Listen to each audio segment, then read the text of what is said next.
মাখন, garlic, cheese, যদি বাড়িতে ভালো চিজ থাকে, মাংস আর একটা ভালো ক্রিম, ব্যাস হয়ে যাবে ক্রিমি চিকেন।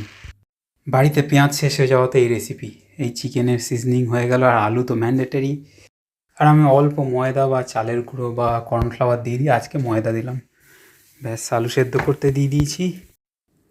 আলু সেদ্ধ হতে হতে আমি আমার পরোটা বানিয়ে ফেলবো ফটাফট করে। আটা নিয়ে নিচ্ছি।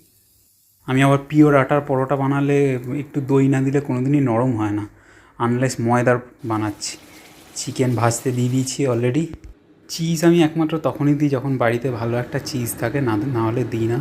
আর ফাইনালি ক্রিম দিয়ে সেদ্ধ হলেই ব্যাস এই রেডি ফাইনাল প্রোডাক্ট। কেমন হয়েছে?